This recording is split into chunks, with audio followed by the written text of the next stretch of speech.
بسم اللہ الرحمن الرحیم الحمد للہ رب العالمین وصلی اللہ وسلم وبارک علی نبینا محمد بن عبد اللہ خاتم النبیین وامام المتقین وقائد الغر المحجلین وعلى آلہ وصحبہ ومن ہدی بہدیہ الی یوم الدین اما بعد فاعوذ باللہ من الشیطان الرجیم بسم اللہ الرحمن الرحیم شهر رمضان الذي أنزل فيه القرآن هدى للناس وبينات من الهدى والفرقان فمن شهد منكم الشهر فليصم صدق اللہ العظیم۔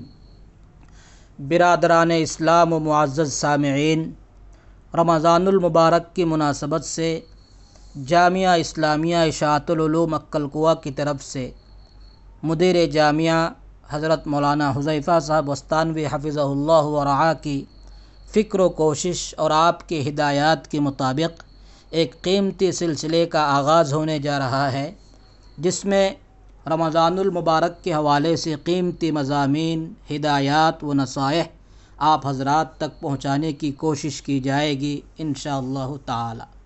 تو ہم اپنے اس سلسلے میں انتخاب خاص برائے رمضان، اسپیشل آف رمضان کے عنوان سے سلسلہ وار دروس کا آغاز کرنے جا رہے ہیں۔ تو لیجئے آج کا پہلا درس مسلمان رمضان المبارک کیسے گزاریں کے عنوان سے شروع کرتے ہیں۔ عزیزان گرامی، رمضان المبارک کا مہینہ اللہ تبارک و تعالیٰ کی بڑی عظیم نعمت ہے۔ اس مہینے میں اللہ تعالیٰ کی خصوصی رحمتیں اس کے بندوں کی طرف متوجہ ہوتی ہیں۔ خدا کی طرف سے انوار و برکات کا سیلاب امڑ آتا ہے اور اس کی رحمتیں موسلا دھار بارش کی طرح برستی ہیں۔ لہذا ایک مسلمان کے لیے ضروری ہے کہ رمضان المبارک کو قیمتی بنانے کی فکر و کوشش کرے اور اپنے اوقات کو اللہ تعالیٰ کی عبادت و اطاعت اور زیادہ سے زیادہ نیکیاں سمیٹنے کے لیے کمر بستہ ہو جائے۔ اس بابرکت مہینے سے کما حق ہو استفادہ کے لیے بہتر ہوگا کہ ایک نظام العمل بنائیں اور اس کے مطابق اپنا وقت گزاریں۔ یہ نظام وقت کی حفاظت کرے گا، نیکیوں میں معاون ہوگا اور اس مہینے کی سعادتوں اور برکتوں سے دامن مراد بھرنے کا وسیلہ بنے گا۔ رمضان المبارک میں کرنے کے کام۔ نمبر 1، رمضان المبارک کے روزوں کا اہتمام۔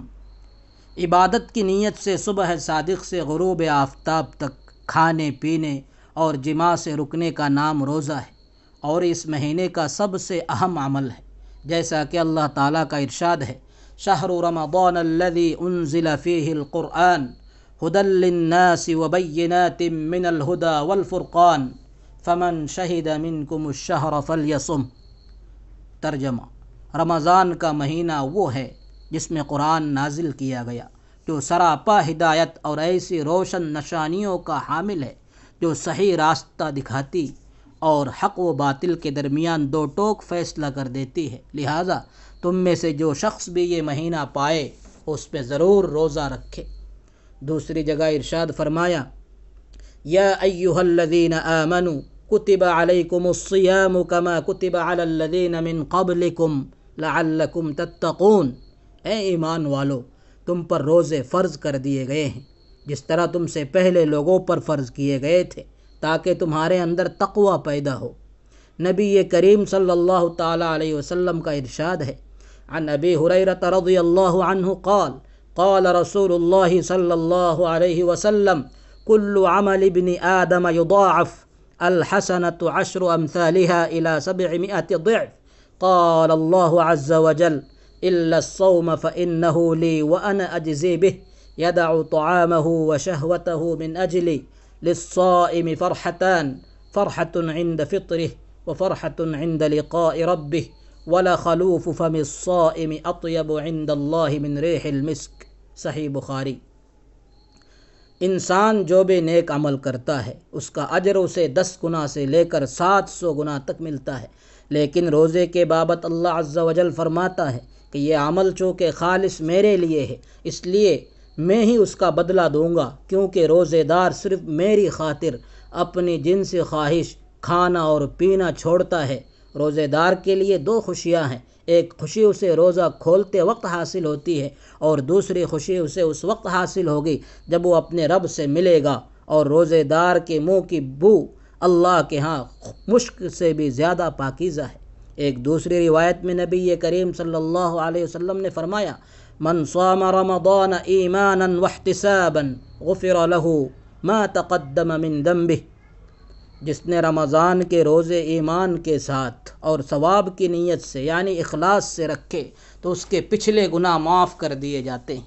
اس ماہ مبارک میں کوشش ہونی چاہیے کہ ایسے روزے رکھے جائیں کہ اللہ کو پسند آ جائے۔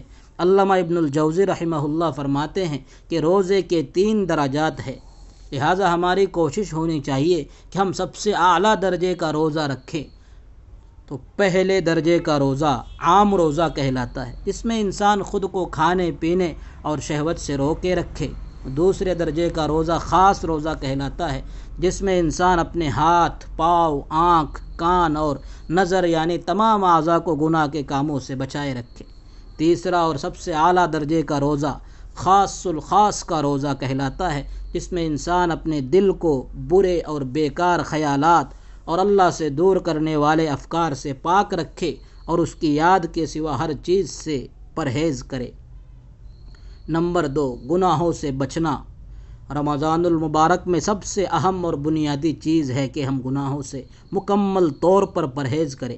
گناہوں کے ساتھ روزوں کی برکات و رمضان کے انوار کا حقیقی لطف نہیں مل سکتا۔ یاد رہے کہ رمضان کے روزوں کی فضیلت اور اجر عظیم صرف کھانا پینا چھوڑ دینے سے حاصل نہیں ہوگا، بلکہ اس کا مستحق صرف وہ روزے دار قرار پائے گا جو صحیح معنوں میں روزوں کے تقاضے بھی پورے کرے گا، جیسے جھوٹ، غیبت، بدگوئی، گالی گلوچ، دھوکہ و فریب اور اس قسم کی تمام بےہودگیوں اور بدعمالیوں سے بھی اجتناب کرے۔ اس لیے فرمان نبوی صلی اللہ علیہ وسلم ہے، من لم يدع قول الزور والعمل به فليس لله حاجة في ان يدع طعامه وشرابه، کہ جس نے جھوٹ بولنا اور جھوٹ پر عمل کرنا نہ چھوڑا تو اللہ تعالیٰ کو کوئی حاجت نہیں کہ یہ ایسا شخص اپنا کھانا پینا چھوڑ دے۔ اور فرمایا، الصیام جنۃ واذا كان صوم یوم صوم احدکم فلا یرفث ولا یصخب فان سابه احد او قاتله فلیقل انی امرؤ صائم، کہ روزہ ایک ڈھال ہے، جب تم میں سے کسی کا روزے کا دن ہو تو نہ دل لگی کی باتیں کرے نہ شور و شغب۔ اگر کوئی اسے گالی دے یا لڑنے کی کوشش کرے تو اس کو کہہ دے کہ میں تو روزے دار ہوں۔ یعنی جس طرح ڈھال کے ذریعے سے انسان دشمن کے وار سے اپنا بچاؤ کرتا ہے، اسی طرح جو روزے دار روزے کی ڈھال سے اللہ کی نافرمانی اور گناہوں سے بچے گا، گویا اس کے لیے ہی یہ روزہ جہنم سے بچاؤ کے لیے ڈھال ثابت ہوگا۔ اس لیے جب ایک مسلمان روزہ رکھے تو اس کے کانوں کا بھی روزہ ہو، اس کی آنکھ کا بھی روزہ ہو، اس کی زبان کا بھی روزہ ہو، اور اسی طرح اس کے دیگر اعضاء و جوارح کا بھی روزہ ہو، یعنی اس کا کوئی بھی عضو اور جزو اللہ کی نافرمانی میں استعمال نہ ہو۔ نمبر 3، نماز تراویح کا اہتمام۔ رمضان المبارک کی راتوں میں نماز عشاء کے بعد 20 رکعات با جماعت نماز کو تراویح کہا جاتا ہے۔ نماز تراویح بالاجماع سنت مؤکدہ ہے، اور احادیث نبوی علی صاحبہ الصلاۃ والسلام میں اس کی اہمیت و فضیلت بیان ہوئی ہے۔ خلفائے راشدین رضوان اللہ تعالی علیہم اجمعین نے نماز تراویح کی مداومت فرمائی ہے۔ حضور اکرم صلی اللہ علیہ وسلم کا ارشاد ہے کہ میری سنت اور خلفائے راشدین کی سنت کو اپنے اوپر لازم کر لو۔ خود حضور اکرم صلی اللہ علیہ وسلم نے بھی نماز تراویح ادا فرمائی اور اسے پسند فرمایا۔ پھر اس اندیشے سے مسجد نبوی میں آپ صلی اللہ علیہ وسلم نے یہ نماز پڑھنا چھوڑ دیا کہ کہیں یہ فرض نہ ہو جائے اور امت کے لیے باعث مشقت نہ ہو۔ چنانچہ حضرت عمر رضی اللہ عنہ کے زمانے سے آج تک امت میں 20 رکعت تراویح کا معمول رہا ہے۔ اس لیے مسنون ہی ہے کہ 20 رکعت تراویح ادا کی جائے۔ ایک حدیث جسے امام بخاری رحمہ اللہ اور امام مسلم نے حضرت ابو ہریرہ رضی اللہ عنہ سے روایت کیا کہ رسول اللہ صلی اللہ علیہ وسلم نے فرمایا، جو شخص رمضان میں ایمان اور ثواب کی امید سے قیام کرے تو اس کے گزشتہ گناہ معاف کر دیے جاتے ہیں۔ نیز قیام اللیل کے جو عمومی فضائل ہے وہ نماز تراویح پر بھی صادق آتے ہیں، لہٰذا تراویح پڑھنے کا ضرور اہتمام کریں، کیونکہ اس ماہ میں رسول اللہ صلی اللہ علیہ وسلم کی عبادت کی مقدار بڑھ جایا کرتی تھی اور نماز تراویح کے ذریعے یہ سنت پوری ہوتی ہے۔ بعض حضرات تراویح میں قرآن مجید مکمل ہونے کے بعد نماز تراویح کا اہتمام ہی ختم کر دیتے ہیں، یہ بالکل درست نہیں ہے، کیونکہ تراویح سنت مؤکدہ ہے اور قرآن کریم کا مکمل کرنا مستحب ہے۔ نماز مستقل عمل ہے اور نماز میں قرآن مجید کی تکمیل ایک مکمل الگ عمل ہے۔ اللہ پاک ہمیں عمل کی توفیق عطا فرمائے۔ وصلی اللہ وسلم وبارک علی نبینا محمد وآلہ وصحبہ اجمعین۔